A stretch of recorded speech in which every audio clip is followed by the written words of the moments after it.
하셨죠? 예, 2장밖에 안 됩니다. 예, 빨리빨리 하겠습니다. 우리 본문 말씀인데요, 이 사도행전 12장 5절 말씀 우리 한 목소리 읽겠습니다. 시작. 이에 베드로는 옥에 갇혔고 교회는 그를 위하여 간절히 하나님께 기도하더라. 이 내용에 많은 것들이 포함되어 있죠. 예, 교육자들, 목회자들, 특별히 또 해외 나가서 선교사들, 전방에서 싸우는 자들 아니겠습니까? 영적으로 이들을 위해서 우리가 기도해야 된다. 헤롯이 요한의 형제 야고보를 칼로 죽이고 유대인들이 기뻐하자 베드로마저 잡아 옥에 가두게 됩니다. 군사 4식 4패 4조에 4조로 만들어서 맡겨 지키게 하고 유월절 후에 백성 앞에 끌어내려고 했습니다. 여러분, 끌어내서 뭐 하려고요? 죽이는 거예요. 이 시한부 인생인 거예요, 지금 베드로는. 그죠? 그때 교회는 그를 위하여서 간절히 하나님께 기도했습니다. 끌려나갈 전날 밤 주의 사자가 옥중에 임하여 광채가 비추고 쇠사슬이 베드로의 손에서 벗겨집니다. 첫째와 둘째 파수를 지나 성으로 통하는 쇠문에 이르니 문이 어떻게? 저절로 자동문이 아닙니다. 저절로 삐끄덕하면서 열린 거죠. 정신이 든 베드로가 찾아간 마리아의 집에는 여러 사람이 모여 뭐하고 있다? 기도하고 있었습니다. 로데가 문도 열지 못하고 달려가 외치자 사람들은 뭐라고? 네가 미쳤다, 그 천사 아니겠느냐 라고 말하게 됩니다. 자, 1번입니다. 하나님의 역사와 교회의 기도. 주님의 이름으로, 여러분 함께 읽어볼까요? 주님의 이름으로 시작. 비고 선포하며 의뢰할 목적으로 모인 것이 바로 중보기도 파티입니다. 우리가 합심할 때 기도는 하늘의 보좌를 움직일 수 있습니다. 우리가 합심할 때 기도는 하늘의 무엇을?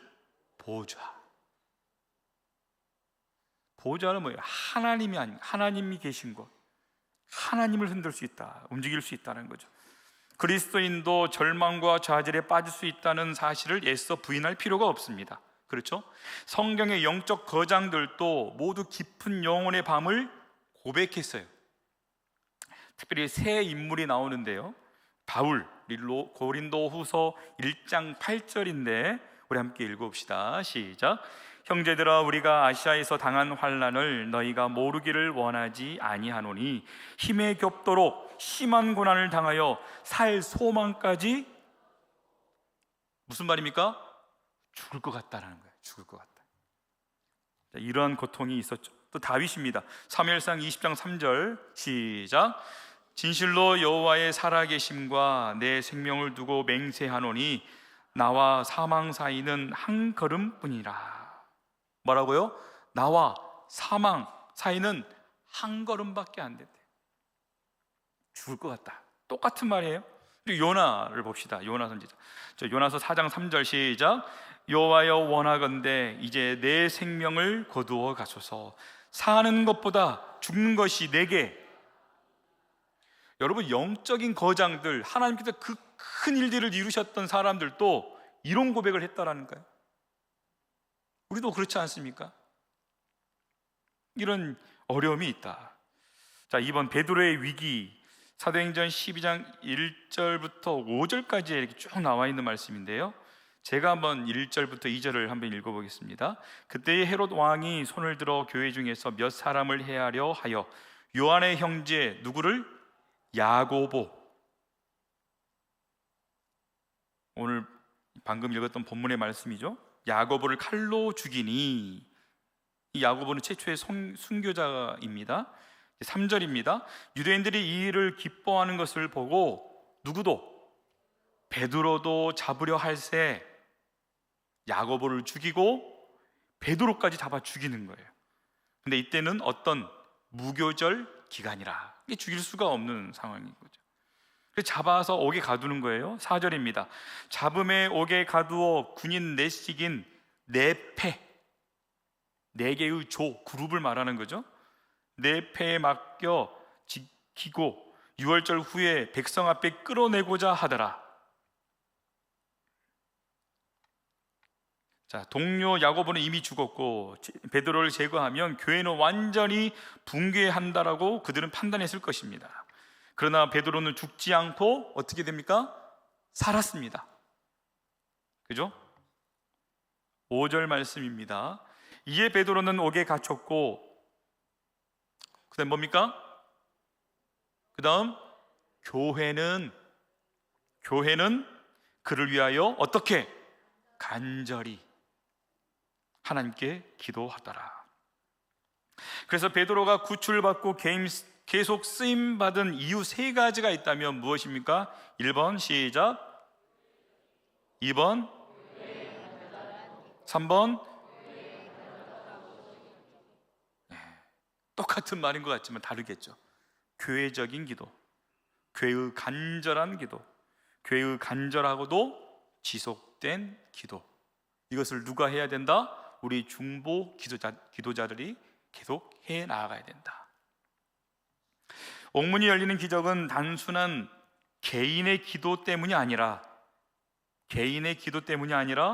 베드로라는 한 개인을 위한 교회 공동체의 기도였습니다. 자, 두세 사람, 이제 마태복음 18장에 근거한 말씀이 되겠죠. 자, 18장 15절 말씀을 우리 함께 읽어보죠. 시작. 내 형제가 죄를 범하거든 가서 너와 그 사람과만 상대하여 공고하라. 만일 들으면 네가 내 형제를 얻은 것이요 라고 말합니다. 17절의 말씀도 함께 읽어볼까요? 시작. 만일 그들의 말도 듣지 않거든 교회의 말하고 교회의 말도 듣지 않거든 이방인과 세리와 같이 여기라. 교회의 말을 요청을 하는 거죠. 18절 시작. 진실로 너희에게 이르노니 무엇이든지 너희가 땅에서 매면 하늘에서도 매일 것이요 무엇이든지 땅에서 풀면 하늘에서 풀리리라. 아멘. 여기서 이제 중요한 대목이 나옵니다. 죄를 범한 형제를 공동체가 어떻게 회복시킬 것인가에 대한 것이 이제 고민이 되는 것이죠. 근데 이 본문에서 풀고 맨다 이 암시하는 게 있어요. 거기에 내포되어 있는 함의가 있다는 거예요. 그게 뭡니까? 교회적인 기도에서 우리의 관계에 서로 매임이 없어야 된다는 전제함이 있다는 거죠. 그러니까 우리가 기도할 때 우리가 형제 간에, 성도 간에 매임이 있어야 된다? 없어야 된다. 매임을 어떻게 해라? 풀어라. 서로 올바른 관계를 만들려고 하는 노력이 응답받는 기도의 중요한 전제다. 그렇기 때문에 기도하는 자는 아까 처음에도 3강에서도 말했지만 비판하지 않아요. 사람을 평가하지 않아요. 판단하지 않아요. 여러분 봐보십시오. 비판하고 손가락질하고 뒤에서 험담하는 자들 다 기도하지 않는 자들이에요. 기도하는데도 그랬다? 잘못 기도하고 있는 것이죠.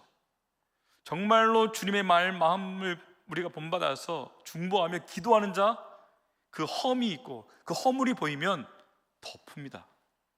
내가 덮어주는 거예요. 내가 눈 감아주고 감싸 안아주는 거예요. 사랑의 모습으로 나아간다. 그러면 여기서 두세 사람이 나옵니다. 두세 사람이란 교회를 대표하는 두세 사람입니다. 중보기도팀에서 단 몇 사람이 기도할지라도 그들이 교회를 대표해서 교회적인 무엇으로요? 사명으로 기도한다면 그리스도의 몸인 교회 공동체를 대표해 기도해 나가는 것입니다. 자, 그 다음 줄이 중요한데 여기다가는 별 한 2개 정도 쳐놓으십시오. 중보기도팀이 가져야 할 교회적 소명이 있어요. 자, 여기 한번 읽읍시다. 우리는 시작. 우리는 교회를 대표해서 기도하고 있다. 우리 기도가 하늘 문을 열 수 있다. 교회를 어떻게 건강하게 세울 수 있고 우리 교회를 하나님 앞에 어떻게 합니까? 연결할 수 있다. 다시 하죠. 우리는 교회를 대표해서 기도하고 있다. 우리 기도가 하늘 문을 열 수 있다. 교회를 건강하게 세울 수 있고 우리 교회를 하나님 앞에 연결한다. 중보 기도자들의 기도가 그렇다라는 것이죠. 성경을 있는 그대로 보기 한번 읽어보죠. 자, 야고보가 시작. 그가 죽임당하는 상황에서도 교회는 기도했을 것입니다. 그럼에도 야고보는 죽고 베드로는 살았습니다. 기도만 하면 모두 응답되는가? 그렇지 않을 수도 있습니다. 이럴 때 우리는 하나님의 주권의 신비를 겸손하게 받아들여야 합니다. 성경의 한 면을 지나치게 극대화해서 원리를 만드는 것은 위험합니다. 이게 굉장히 중요한 말이고 신학에서도 중요한 말입니다. 칼바르트가 늘 했던 거죠. 하나님의 주권에 우리가 도전하고 월권하는 행위인 거죠. 그래서 우리가 원리를 만들어낸다, 이거 조심해야 돼요. 이건 하면 안 됩니다. 하나님의 능력은 무한하시기 때문에, 하나님의 능력은 우리의 상식을 초월하시는 것이기 때문에, 아멘. 하나님의 그 뜻을 다 이해할 수 없어요. 그걸 받아들이는 것도 믿음이다는 것이죠. 자, 4번입니다. 내 몸은 교회 고난에 동참하는 길입니다. 한 초대 교부의 정의, 교회는 예수 그리스도 성육신의 연장이다 라고 말하는데, 예수님은 몸을 입고 오셔서, 자, 여기 적으십시오. 선포하고 가르치고 치유하셨습니다. 선포하고 가르치고 치유하셨습니다. 부활 승천하신 후에도 그 사역이 계속되도록 이 땅에 자신의 몸, 보이지 않는 몸을 남겨두셨습니다. 그 몸이 바로 무엇인가? 교회입니다. 교회는 주님의 몸이죠.